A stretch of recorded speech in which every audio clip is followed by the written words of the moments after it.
Rejoice, the Lord is King, your Lord and King adore. Mortals give thanks and sing and triumph evermore. Lift up your heart, lift up your voice, rejoice again, I say, rejoice.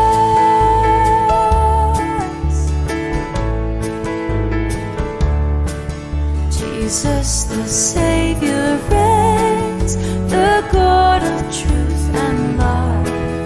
When he had purged our stains, he took his seat above.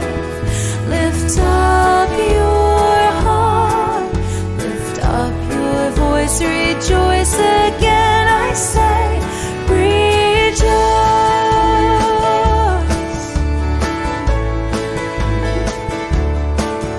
His kingdom cannot fail, he rules over earth and hell. The keys of death and hell are to our Jesus give. Lift up your heart, lift up your voice, rejoice again, I say, rejoice.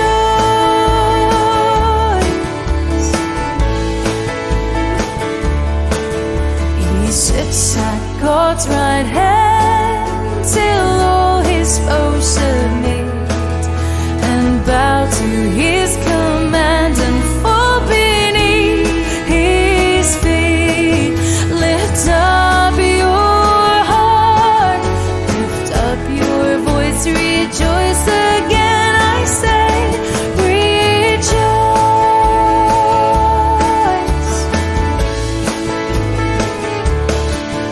Rejoice in glorious hope, Jesus the judge shall come and take his servants up to their eternal home. We soon shall hear the angel's voice, the trump of God shall sound. Rejoice, rejoice.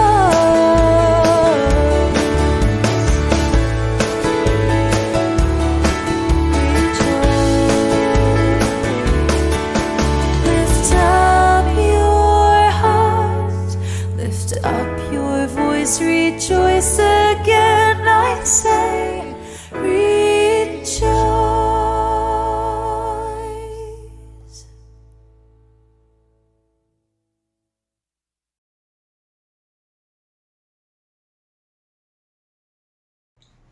Magandang araw po sa ating lahat. Ngayong araw na ito, pag-uusapan natin ang isang mahalagang pagbabago sa buhay ni Saul mula sa pagiging tagapag-usig ng mga Kristiyano tungo sa pagiging isang alagad ng Panginoon. Sa kanyang kwento, makikita natin ang konsepto ng katarungan at pananagutan. Dalawang bagay na napakahalaga rin sa ating panahon ngayon, lalo na sa usapin ng International Criminal Court o ICC at ang mga panawagan para sa hustisya sa ilalim ng administrasyon ni dating Pangulong Rodrigo Duterte. Ang ating teksto po ay matatagpuan sa Aklat ng Gawa, Kabanata 9, Talata 1 hanggang 2. Ito po ang sinasabi. Samantala si Saul ay patuloy na humihinga ng pagbabanta at pagpatay laban sa mga alagad ng Panginoon. Pumunta siya sa pinakapunong pari at humingi ng mga sulat para sa mga sinagoga sa Damasco, upang kung siya'y may matagpo ang sino mang kabilang sa daan, maging lalaki o babae, ay madakip niya at madala sa Jerusalem. Si Saul at ang pang-aapi sa mga walang laban. Sa ating teksto makikita natin si Saul bilang isang taong walang habas sa pag-uusig sa mga tagasunod ni Kristo. Ginamit niya ang kanyang kapangyarihan upang takutin, saktan at usigin ang inosenteng tao.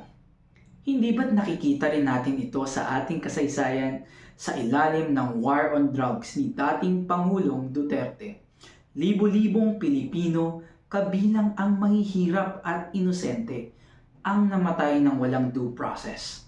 Ngayon, patuloy ang pagsisikap ng ICC upang papanagutin ang mga may sala. May hustisya ang Diyos. Sa ating teksto, nakita natin ang plano ni Saul na hulihin at pahirapan ang mga Kristiyano, ngunit hindi pinabayaan ng Diyos ang kanyang bayan. Siya ang Diyos ng hustisya. Kung ang Diyos mismo ay hindi kinukonsinti ang pang-aapi noon, hindi ba't dapat din nating ipaglaban ang katarungan ngayon? Ang ICC ay isang paraan upang makamit ito. At bilang mamamayan, tungkulin nating tiyakin na hindi natin hinahayaan ang mga mamumuno sa atin na abusuhin ang kanilang kapangyarihan. Pananagutan at tamang pagpili sa eleksyon. Si Saul ay nagbago, ngunit bago siya ginamit ng Diyos, kinailangan niyang harapin ang katotohanan ng kanyang mga ginawa. Ang totoong pagbabago ay may kasamang pananagutan. Kung tunay na walang kasalanan si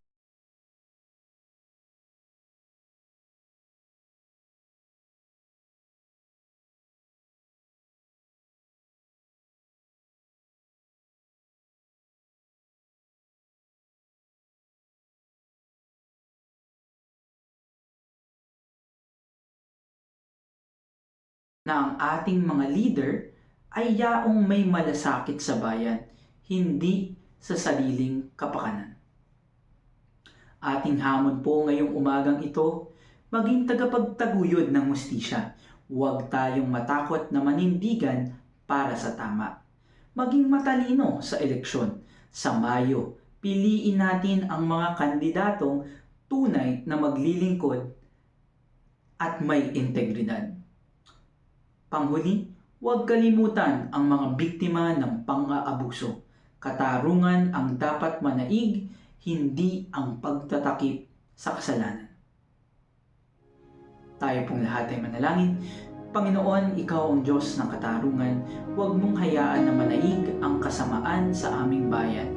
Bigyan mo kami ng tapang upang ipaglaban ang tama at totoo at ng karunungan upang pumili ng tamang leader sa darating na eleksyon. Ito lang aming samot dalangin sa